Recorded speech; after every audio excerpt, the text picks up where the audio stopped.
Quadratic equation पढ़ रहे थे, है ना। क्वाड्रेटिक इक्वेशन में हमने 1 to 5 क्वेश्चन एक्सरसाइज 4.3 में आपको ऑलरेडी सॉल्व करके दे रखे थे, है ना। अब हम क्वेश्चन नंबर 6 पढ़ रहे हैं। क्वेश्चन नंबर 6 है the diagonal of a rectangular field is 60 metre more than the shorter side. किसी रेक्टेंगुलर फील्ड में उसका जो डायगोनल है वो उसके छोटे वाले साइड से 60 मीटर ज्यादा है। आगे चलते हैं। If the longer side is 30 metre more than the shorter side, जो बड़ा वाला साइड है वो छोटे वाले साइड से 30 मीटर ज्यादा है, तो उस फील्ड का साइड बताइए। बहुत ही अच्छा क्वेश्चन है और अच्छा कॉन्सेप्ट है। आइए सीखते हैं, सॉल्यूशन करते हैं। रेक्टेंगुलर की बात हो रही है, फील्ड कैसा है, रेक्टेंगुलर फील्ड है। तो हमने एक रेक्टेंगल बना लिया, नाम दे दिया A B C D. Suppose करते हैं ये इसका डायगोनल हो गया, बी भी डायगोनल हो गया। ध्यान दीजिएगा, कह रहा है कि डायगोनल जो होगा छोटे वाले साइड से 60 मीटर ज्यादा होगा। तो ध्यान दीजिए, इस रेक्टेंगल के कौन कौन से साइड है, बीसी साइड हो गया और एबी साइड हो गया। तो बीसी और एबी में छोटा कौन है, एबी है। तो हमने मन में मान लिया कि इसका जो स्मॉलर साइड है, छोटा वाला साइड कितना है, एक्स है। तो लिखेंगे कि let smaller side is equal to x metre. छोटे वाले साइड को हमने एक्स मीटर मान लिया। जब छोटा साइड मिल गया तो बड़ा साइड कितना हो जाएगा, तो देख लीजिए, bigger side is equal to, क्या कह रहा था, लॉन्गर साइड यानी bigger side 30 metre more than the shorter side. छोटे वाले साइड से 30 मीटर ज्यादा है। तो x प्लस 30 मीटर कर दिया हमने यहाँ से, हमें छोटा साइड भी मिल गया, बड़ा साइड भी मिल गया। तो देख लीजिए, ये छोटा साइड है और बड़ा साइड कितना आ जाएगा, x प्लस 30। ठीक है। अब इसका डायगोनल देखिए, diagonal of rectangular field is 60 metre more than the shorter side. तो शॉर्टर साइड x है, तो डायगोनल कितना हो जाएगा, x प्लस 60 मीटर। ठीक है। यहाँ पे अब मैं आपसे कहता हूं, ये जो एंगल C है ये राइट एंगल है, तो हम यहाँ लिखेंगे अप्लाई करिए आप Pythagoras theorem, apply Pythagoras theorem और rule in triangle BCD। Triangle BCD में पाइथागोरस थ्योरम लगाते हैं।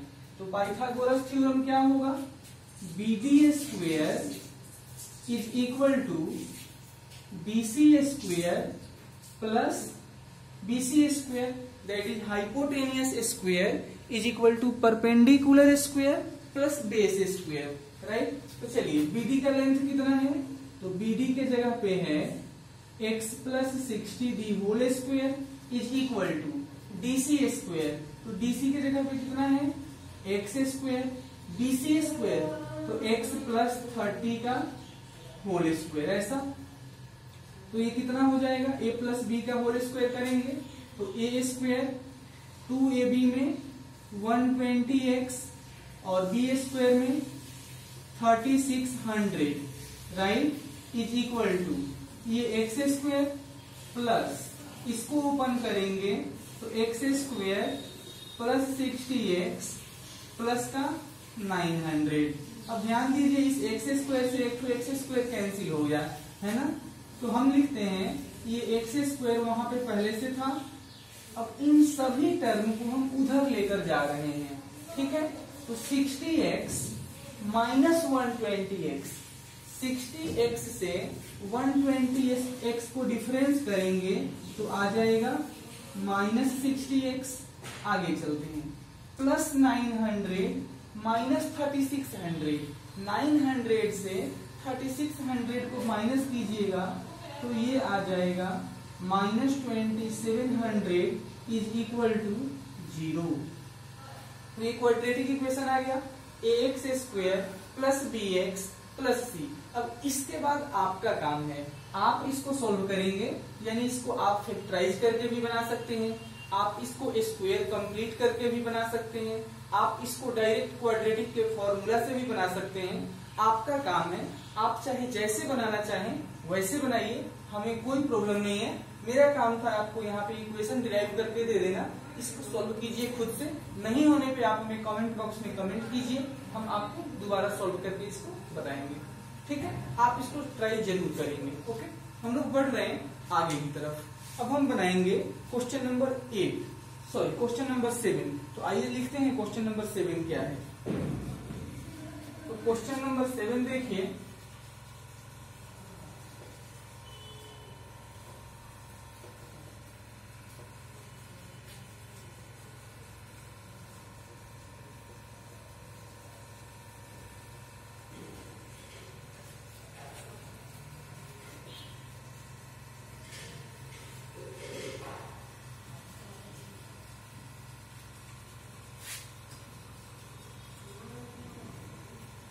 क्वेश्चन नंबर 7 देखिए।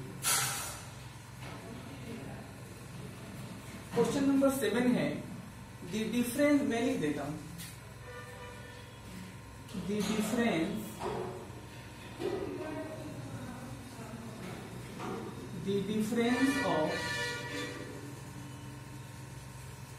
Difference of a square of two, the difference of a square of two numbers is 180. The difference of a square of two numbers is 180. फिर कहता है the square of a smaller number, the square of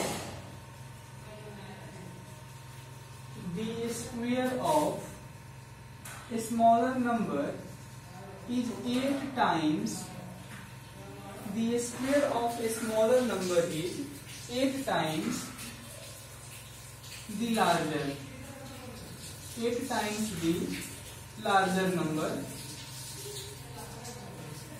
then find these numbers। Question है the difference of a square of two numbers is 180। ठीक है यहां तक। फिर कहता है the square of a smaller number is 8 times the larger number, then find these two numbers। कोई बात नहीं है, दो नंबर का स्क्वायर का डिफरेंस 180 है, तो एक को x मान लेते हैं, एक को y मान लेते हैं, है ना। सॉल्यूशन सेट करेंगे, let the larger number is equal to x। बड़े वाले नंबर को x मान लिया,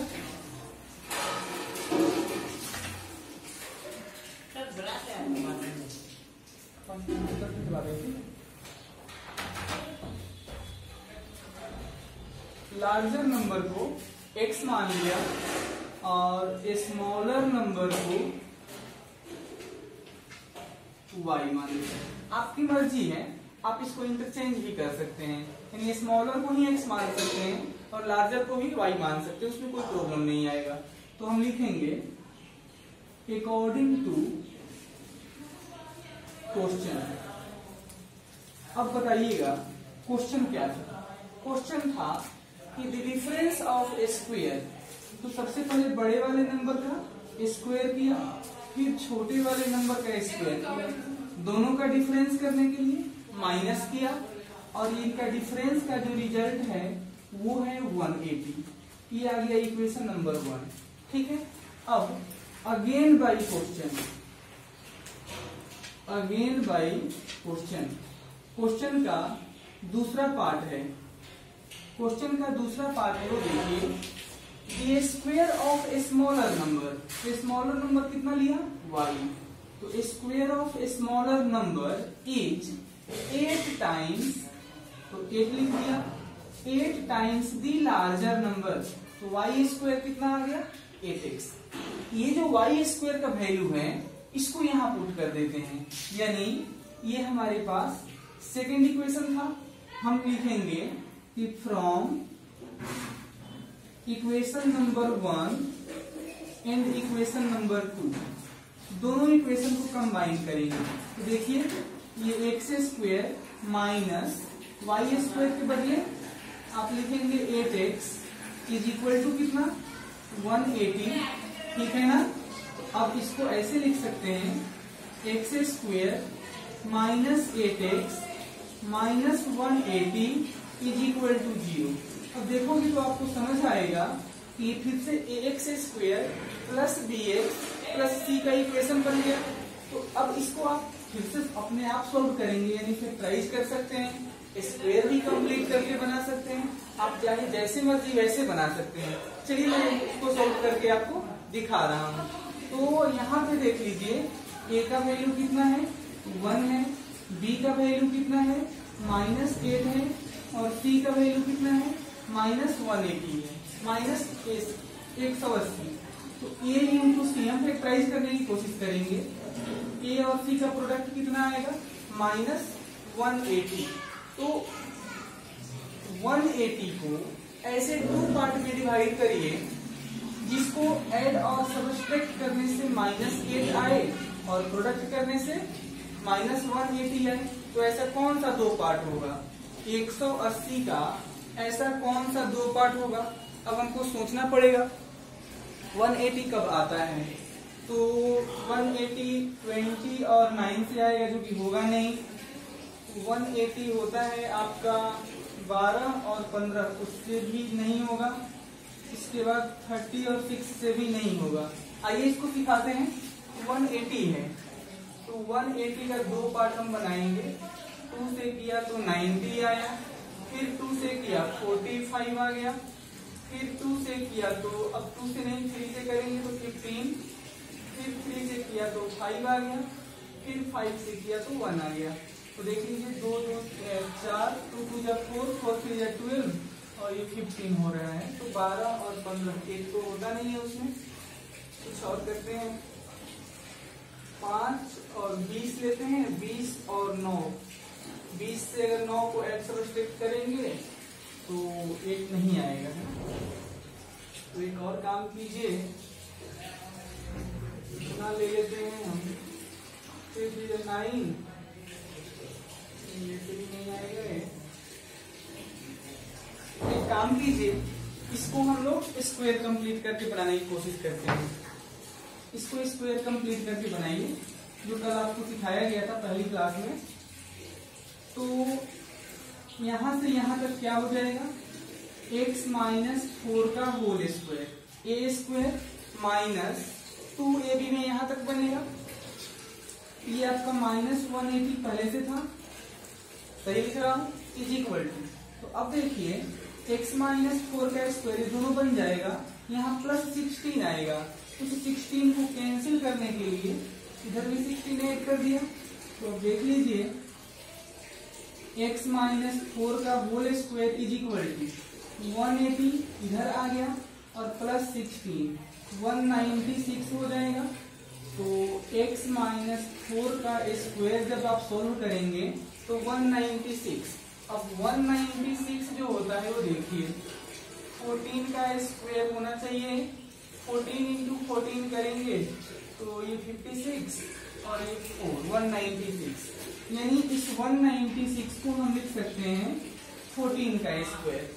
इस 2 से 2 कैंसिल हो जाएगा तो यहां से आएगा x minus 4 is equal to +-14। तो x minus 4 is equal to +-14 है।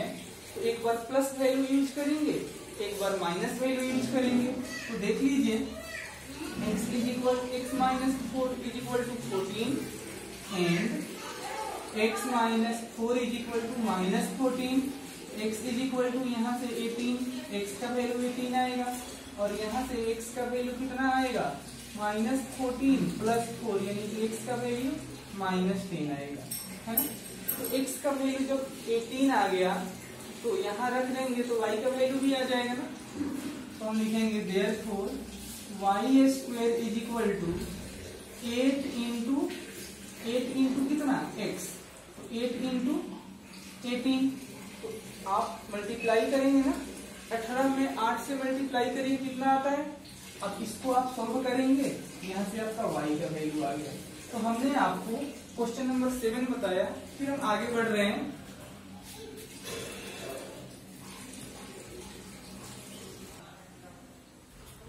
तो अब हम लोग बात कर रहे हैं क्वेश्चन नंबर 8। क्वेश्चन नंबर 8 पढ़िए, बहुत अच्छा प्रश्न है। कह रहा है a train travels 360 kilometre at a uniform speed. कोई ट्रेन है वो 360 किलोमीटर की डिस्टेंस ट्रेवल करती है अपने यूनिफॉर्म स्पीड से। If the speed had been 5 kilometre more, अगर स्पीड को 5 किलोमीटर पर आवर्स बढ़ा दिया जाता है तो सेम जर्नी को कवर करने के लिए 1 घंटे कम टाइम वो ले रहा है। ठीक है, 1 घंटे कम टाइम ले रहा है। तो कह रहा है कि बताइए उस ट्रेन की स्पीड कितनी है ना। तो मन में हम मानेंगे, सॉल्यूशन पहले सेट कर लीजिए, स्पीड फाइंड करना है। तो हम लिखेंगे late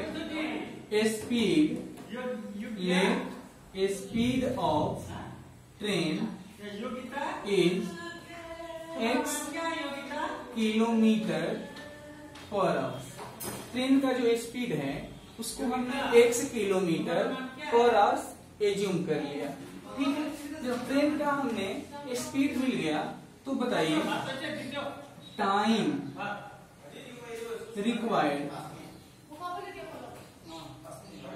time required to travel distance, time required to travel the distance of 360 kilometre. यानी हम टाइम सॉल्व कर रहे हैं ना, तो टाइम का फॉर्मूला आपको पता है, time is equal to distance upon speed. Time is equal to distance, 360 kilometre जा रहा था और स्पीड x था, अभी तक हो गया। नाउ अब क्वेश्चन था कि अगर उसके स्पीड को 5 किलोमीटर पर आवर बढ़ा दिया जाए, speed 5 kilometre per hour increase कर दिया जाए, लिखेंगे कि when speed increases 5 kilometre per hour. जब speed 5 kilometre per hour increase कर गया तो नया स्पीड कितना आया, x + 5 किलोमीटर पर आवर। पहले से स्पीड x था, अभी आपने क्या किया, उसको 5 किलोमीटर से इंक्रीज कर दिया, x + 5 आ गया। अब लिखेंगे टाइम रिक्वायर्ड, जब स्पीड बढ़ा दिए तो कितना समय लगेगा उस डिस्टेंस को कवर करने में। Time required to cover this distance, यानी उसी डिस्टेंस को कवर करने के लिए कितना समय लगेगा। तो समय निकाल रहे हैं ना, तो समय कैसे निकालेंगे, टाइम डिस्टेंस अपॉन स्पीड। अभी नया वाला स्पीड ये था। अब कह रहा है कि स्पीड जब आप 5 किलोमीटर बढ़ा रहे हैं तो 1 आवर लेस टाइम ये ले रहा है। तो ये तो टाइम हो गया ना, 360 अपॉन x + 5 ये टाइम था, लेकिन 1 आवर रिड्यूस टाइम है तो 1 से सब्ट्रैक्ट कर दिया। अब क्या लिखेंगे, नाउ अगेन लिखेंगे है ना, हम लिखेंगे distance is equal to time into speed. Formula होता है ना, distance is equal to time into speed. तो कितना डिस्टेंस ट्रेवल हो रहा था, 360। टाइम कितना हो गया था, तो 360 अपॉन x + 5 और इंटू कितना, टाइम अभी ये वाला टाइम चल रहा है, 360 अपॉन x + 5 -1 ब्रैकेट लगा दीजिए और स्पीड कितना हो चुका है x प्लस 5, बस यही है, इसको हम लोग सोल्व कर देते हैं, हो जाएगा अपना काम। तो देख लीजिए ये है 360 इज इक्वल टू, इसको इसके साथ मल्टीप्लाई कर दीजिए, तो 360 अपॉन एक्स प्लस 5, और ये फिर से आ गया है यहाँ पे x प्लस 5, ये माइनस एक्स सॉरी माइनस 1 से भी मल्टीप्लाई कर दिया, तो अब देखिए इसके साथ ये कट जाएगा, तो ये आया 360 इज इक्वल टू, यही 360 है माइनस x प्लस 5, तो आप देखिए 360 कट जाएगा, तो इधर 0 is equal to I think मैं थोड़ा मिस्टेक कर रहा हूँ, 1 मिनट रुकिएगा, हम यहाँ पे मिस्टेक किए हुए एक्चुअली, जब हमने स्पीड को 5 आवर से इंक्रीज किया, तो जो टाइम लगेगा यहाँ हमको 5 नहीं लेना है, ये केवल x लेंगे, क्योंकि हमारे पास पहले से जो टाइम था 360 अपॉन x था, है ना, तो उससे 1 घंटा एक कम हो जाएगा, अगर 5 लेंगे तो रॉन्ग हो जाएगा, है, तो यहाँ पे इसको थोड़ा चेंज कर देंगे x को, यानी यहाँ पूरा का पूरा फिर से लिख देते हैं, तो ये देख लीजिए 360, इसको एलसीएम ले लीजिए, तो ये माइनस एक्स बनेगा, और यहाँ भी x आएगा, और ये इनटू में है x प्लस 5, और आपका इधर जो चल रहा था वो चलेगा, कैंसिल नहीं हुआ है, ये आपका 360 है ना, इधर फिर से 360 है। चलिए अब सॉल्व करते हैं, तो आप एक काम कीजिए, क्रॉस मल्टीप्लाई कीजिए, तो ये x डिनोमिनेटर में है, 360 x के साथ मल्टीप्लाई हो जाएगा, इधर कितना आएगा, तो 360 into x plus 5 minus x into x plus 5, ठीक है ना, तो अब इसको मल्टीप्लाई कर लीजिए, ये हो जाएगा 360x plus 360 into 5 minus x square minus 5x, हम यहाँ आकर लिख देते हैं, तो देख लीजिए ये हो गया अपने पास 360 इज इक्वल टू 360x,